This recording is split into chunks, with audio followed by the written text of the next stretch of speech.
Record. Hello friend, मैं रणवीर कुमार और मैं आज एक बहुत इंपॉर्टेंट टॉपिक के बारे में डिस्कशन करने जा रहा हूं जिसका नाम है डिटर्मिनेंट। डिटर्मिनेंट को बहुत अच्छे से समझने के लिए प्रैक्टिकल वे में हमें समझना जरूरी है कि डिटर्मिनेंट क्या होता है।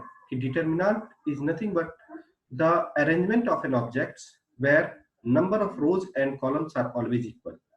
जहां पे रोज एंड कॉलम हमेशा जहां पे इक्वल होंगे उसको हम लोग डिटर्मिनेंट बोलते हैं।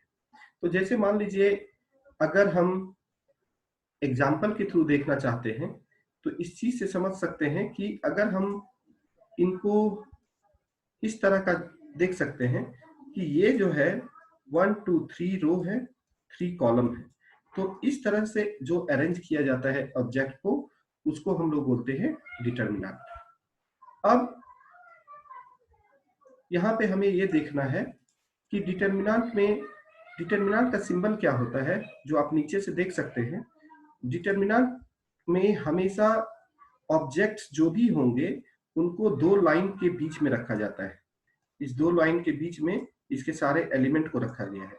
इसका मतलब ये हुआ कि ये जब इस दो लाइन के बीच में अगर हम कुछ भी एलिमेंट को जिसमें नंबर ऑफ रोज और कॉलम अगर बराबर हैं तो उस तरह के अरेंजमेंट को हम लोग बोलते हैं डिटर्मिनेंट। अब है कि ये जो इसका सिंबल होता है हमेशा मॉड ऑफ ए, इसको जनरली हम लोग बोलते हैं, लेकिन कभी भी इसका मतलब एब्सोल्यूट वैल्यू नहीं होता है। तो ये एक जस्ट एक सिंबल है जिसके ये दो लाइन के बीच में जब हम ऑब्जेक्ट्स को रखते हैं तो इसका मतलब होता है कि ऑब्जेक्ट जो है डिटर्मिनेंट के अंदर रखा गया है। अब यहाँ पे ऑर्डर की बात करते हैं तो सबसे पहले ये समझना हमें जरूरी है कि डिटर्मिनेंट में अगर एक सिंगल एलिमेंट है, यहाँ पे आप देख सकते हैं सिंगल एलिमेंट है -5, तो डिटर्मिनेंट का वैल्यू सिंपल होगा -5। एक सिंगल एलिमेंट है उसके अंदर में तो उसका वैल्यू जो वैल्यू है वही उसका वैल्यू हो जाएगा। तो यहाँ पे आप देख सकते हैं कि कोई भी डिटर्मिनेंट अगर एक सिंगल एलिमेंट है तो उसका वैल्यू भी एक सिंगल वैल्यू जो भी है वो हो जाएगा। लेकिन अगर हम दूसरी तरह से देखते हैं कि अगर 2:2 का डिटर्मिनेंट है, अगर 2:2 का डिटर्मिनेंट है तब हम क्या करते हैं कि कैसे इसका वैल्यू निकालते हैं। बहुत सिंपल सा बात है कि अगर हमारे 2:2 का डिटर्मिनेंट है तो मान लीजिए A11, हम लोग हमेशा मल्टीप्लीकेशन इसका वैल्यू निकालने के लिए इस तरह से मल्टीप्लाई होता है। A11 का क्रॉस मल्टीप्लीकेशन A11 A22, उसके बाद बीच में माइनस आएगा और A21 A12। इस तरह से हमारा पहले इस साइड से इस साइड आता है, फिर इस साइड से इस साइड आता है। तो 2:2 डिटर्मिनेंट को निकालना हमारे लिए बहुत ही आसान है। 1 जिसमें सिंगल एलिमेंट है, उस तरह के एलिमेंट जो भी वैल्यू होगा वही उसका आंसर होगा। 2:2 में हम देख सकते हैं कि क्रॉस मल्टीप्लीकेशन A11 का A22, बीच में फार्मूला का माइनस A21 A12। तो इस तरह से हमारा 2:2 डिटर्मिनेंट का वैल्यू निकालते हैं। लेकिन अगर हम देखते हैं 3:3 डिटर्मिनेंट, तब यहाँ पे हमें और नॉलेज की जरूरत पड़ेगी जिसको हम लोग बोलते हैं माइनर एंड कोफैक्टर।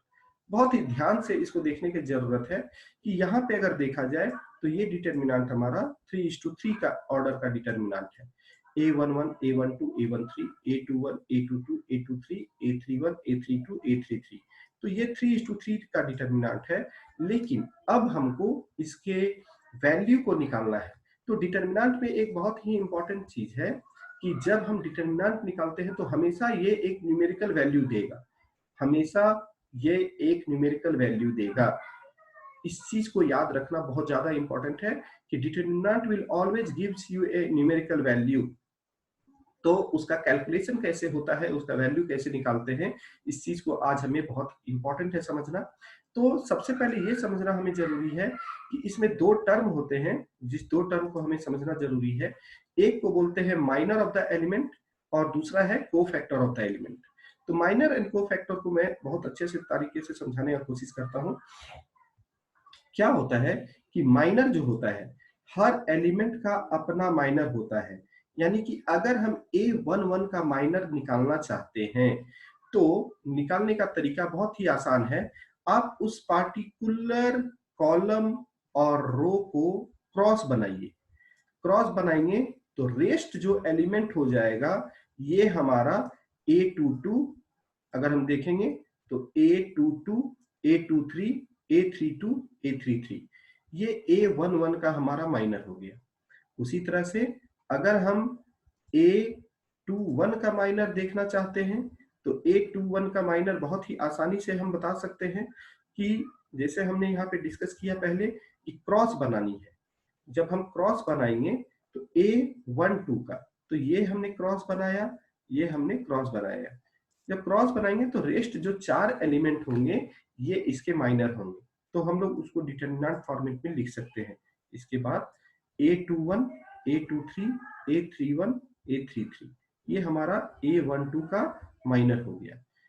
A13 का माइनर क्या होगा, उसी तरह से ये कट जाएगा, ये कट जाएगा, ये 4 जो एलिमेंट बचेंगे ये हमारा माइनर होगा। A21, A22, A31, A32। तो आई होप सो ये माइनर आपको बहुत अच्छे से क्लियर हो गया। उसी तरह से A31 का क्या होगा, ये कटेगा, ये कटेगा, तो क्या बचेगा A11, A12, A21, A22। तो ये हमारा माइनर का एलिमेंट हो जाता है।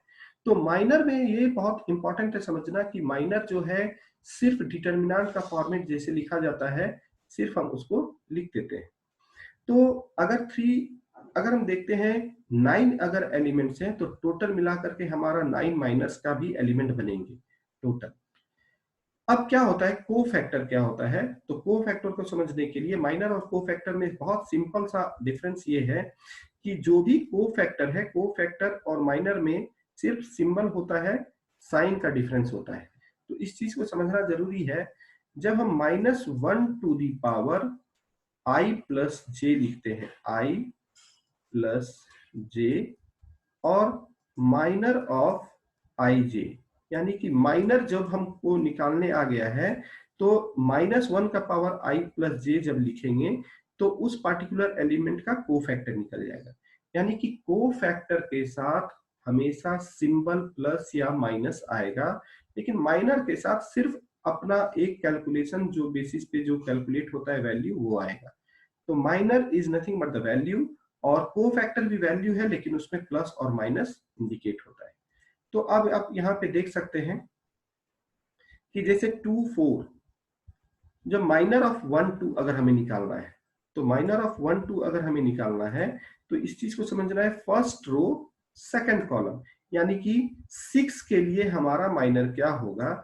6 के लिए बहुत सिंपल है, माइनर क्या है, -1, बहुत सिंपल है। अब A21 यानी कि A हमारा रिप्रेजेंट करता है को फैक्टर 21। इस चीज को बहुत ही इंपॉर्टेंट आज मैं आपको समझाने की कोशिश करता हूं। जब हमारा -1 to the power i plus J होता है, i प्लस जे, तो आप समझ सकते हैं कि ये 2 और 1 अगर इस पार्टिकुलर एलिमेंट A21 यानी कि second row first column, second row first column, तो -1 के रिस्पेक्ट में हमारा जो को फैक्टर होगा उसके लिए सबसे आप पहले सिंबल आप डिसाइड कर लो। तो -1 टू दी पावर, यहाँ 2 प्लस 1, 2 प्लस 1 क्या है 3, तो -1 का पावर 3 कितना होगा -1, यानी कि इसका जो है सिंबल में हमेशा -1 आएगा, तो -1। उसके बाद सिंपल है जो माइनर होगा, माइनर क्या है इसके लिए 6 है। तो ये हमारा हो गया माइनर एंड कोफैक्टर का निकालने का तरीका। तो अब हम यहाँ पे देख सकते हैं माइनर ऑफ 3:3 में डिटरमिनेंट में हम कैसे निकालेंगे, बहुत सिंपल सेम वे। यहाँ पे हम कैलकुलेशन करके आप यहाँ पे खुद देख सकते हैं। अगर हम माइनर पहले दो माइनर दो कोफैक्टर निकालने के आपको बताते हैं। सेम माइनर में 1 और 3 सिंपल है, first row third column, first row third column, यानी कि 5 के रिस्पेक्ट में हमारा क्या होगा, हम इसको कट कर दिए, इसको कट कर दिए, -1, 6, 7, -4 जो आप देख सकते हैं यहाँ पे। और कैलकुलेशन हमने बताया था आपको क्रॉस मल्टीप्लीकेशन करना है, -1 -4 यानी कि 4 -42, ये -38। सेम वे माइनर ऑफ 2, 2 यानी कि सेकंड रो सेकंड कॉलम, यानी कि 6 के लिए हमारा क्या होगा 2, 5, 7, 9, ये हमारा माइनर हो गया। अब 2579 जब हम लिखेंगे तो सेम कैलकुलेशन, आप क्रॉस मल्टीप्लीकेशन कर देंगे, 2 9 18, 7 इंटू 5 35। ये कैलकुलेशन आप इस तरह से माइनर आप निकाल सकते हैं, माइनर एंड कोफैक्टर। अब A11 first row first column यानी 2 के लिए, तो 2 के लिए अगर हम सबसे पहले हमने क्या बताया, सबसे पहले हम इसके जब कोफैक्टर निकालते हैं तो आप साइन निकाल लीजिए। साइन क्या होगा, 1 + 1 2, यानी कि A11 के रिस्पेक्ट में हमारा ये particular element first row first column है, तो ये हमारा सिंबल तो हो गया प्लस। आप देख करके भी आराम से निकाल सकते हैं। 6 इंटू 9 54 माइनस, ब्रैकेट में रखेंगे माइनस, और -4 इंटू 3 -12, तो +12 कितना हो जाएगा, आप जोड़ लीजिए 56। तो इस तरह से हम लोग ये पूरा का पूरा करने का जरूरत नहीं है, आप देख करके भी फटाक से तुरंत निकाल सकते हैं। तो 8 2 3 तो ऑब्वियस है माइनस होगा, कोफैक्टर है तो 2 + 3 5, -1 का power 5 negative, 2 3 second row third column, second row third column, यानी कि इसके लिए आप माइनर क्या होगा, ये हम ये कट कर दिए, ये कट कर दिए, तो हमारा एलिमेंट क्या बचा, 2 0 7 -4, तो 2 इंटू -4 -8 और 7 इंटू 0 0, यानी कि -8, यहाँ पे -8 ब्रैकेट में लिखेंगे तो हमारा कितना हो जाएगा, ये +8। तो इस तरह से माइनर और कोफैक्टर हम लोग निकालते हैं। तो जब माइनर एंड कोफैक्टर अगर निकालने आ गया, तो आप वैल्यू ऑफ डिटर्मिनेंट इसी से बहुत आराम से आप निकाल सकते हैं। तो मैंने आपको जो सिखाया उसके बेसिस पे आप देख सकते हैं कि माइनर एंड कोफैक्टर में जब 3:3 डिटर्मिनेंट लिखेंगे तो यहाँ पे क्या होगा, first row first column 1 + 1 2, first row second column 1 + 2 3 negative 1, यहाँ पे फर्स्ट और थर्ड कॉलम, तो क्या होगा 3 + 1 4। तो इस तरह से आप बहुत आराम से निकाल सकते हैं। ये second row first column 2 + 1 3 minus 2 + 2 4 positive, ये क्या होगा 2 + 3 नेगेटिव। आप देख करके ही यहाँ पे आराम से, तो कोई भी एलिमेंट को अगर यही डिटर्मिनेंट है, इसके डिटर्मिनेंट के वैल्यू को निकालना है तो बहुत सिंपल है। आप ये जो है शुरू में बेसिक स्टेप आप 1 2 क्वेश्चन 4 क्वेश्चन में प्रैक्टिस करेंगे, लेकिन बाद में इसको माइनर को लिखने का जरूरत आपको नहीं पड़ेगा, आप डायरेक्ट इस स्टेप पे आ सकते हैं। तो A11 के रेस्पेक्ट में हमारा माइनर लिखा, A22 A23 A32 A33, फिर A12 के रेस्पेक्ट में, यानी कि फर्स्ट रो फर्स्ट कॉलम के फर्स्ट रो के रेस्पेक्ट में हम एक्सपेंशन कर रहे हैं। तो एक्सपेंशन विदाउट प्रॉपर्टी अगर हम करते हैं तो ये बहुत सिंपल है, किसी भी रो या किसी भी कॉलम के रेस्पेक्ट में हम एक्सपेंशन कर सकते हैं। तो यहाँ पे आप देख सकते हैं कि A11 यानी कि फर्स्ट रो के रेस्पेक्ट में, यानी इस पर्टिकुलर रो के रेस्पेक्ट में हम कर रहे हैं, तो A11 के रेस्पेक्ट में करेंगे तो इसका माइनर लिखा, ये माइनर हुआ। A12 के रेस्पेक्ट में लिखा तो ये कट गया, ये कट गया, तो A21 A23 A31 A33, फिर A13 के रेस्पेक्ट में ये कट गया, ये कट गया, तो क्या बचा A21 A22 A31 A32। तो जब हम लिख दिए तो यहाँ पे हमने सिखाया कि ये जो है क्रॉस मल्टीप्लीकेशन आप करेंगे तो आपका वैल्यू आ जाएगा। सेम वे सारा यहाँ क्रॉस मल्टीप्लीकेशन करेंगे, यहाँ पे क्रॉस मल्टीप्लाई कर दिए तो यही आपका आंसर आ जाएगा। तो इस तरह से हम लोग एक्सपेंशन करते हैं। तो कुछ एग्जांपल्स देख लेते हैं। 5 3 -1 2, तो इतना करने का जरूरत नहीं है, आप डायरेक्ट जो है डायरेक्ट कैलकुलेशन अगर सीख गए हैं तो 5 2 10 -3 13 आंसर। अब यहाँ पे दूसरे क्वेश्चन में है कि x x + 1 x - 1 x = 1 है, then find the value of x। बहुत सिंपल सी बात है, हमें मालूम है कि इसका वैल्यू ऑफ डिटर्मिनेंट 1 दिया हुआ है, तो x का वैल्यू क्या होगा, और x बिलोंग्स टू r है, तो हम सिंपल पहले कैलकुलेशन हमने किया, x² minus x - 1 x + 1 that is x² - 1, calculation x² cut जाएगा 1 = 1। उसी तरह से इवेल्युएट करना है हमें डिटर्मिनेंट का, तो सिंपल 1 के लिए रेस्पेक्ट में हमने माइनर लिखा 1 2 2 3, उसके बाद हमने यहाँ पे एक्सपेंशन किया है 0 के रेस्पेक्ट में, आप कैसे भी कर सकते हैं। हमने फर्स्ट ऊपर में हमने आपको दिखाया था यहाँ पे रो के रेस्पेक्ट में, और इस क्वेश्चन में हम लिए हैं कॉलम के रेस्पेक्ट में। तो 1 का हमारा माइनर हो गया 1 2 2 3 माइनस 0। तो ये एक बहुत इंपॉर्टेंट है, अगर आपका 0 आ जाता है तो 0 के बाद जो आप माइनर लिखते हैं तो इसका हमेशा वैल्यू क्या होगा, 0 ही होगा। फिर +1 है, उसके बाद यहाँ पे ये कट गया, ये कट गया, इसके लिए माइनर 3 -1 1 2। तो ये कैलकुलेशन हमने कर लिया, इसका आंसर 6 आ गया। तो इस तरह से आप देख सकते हैं कि यहाँ पे एक बहुत ही आसान तरीके से हम माइनर, कोफैक्टर और एक्सपेंशन के बारे में पढ़े हैं।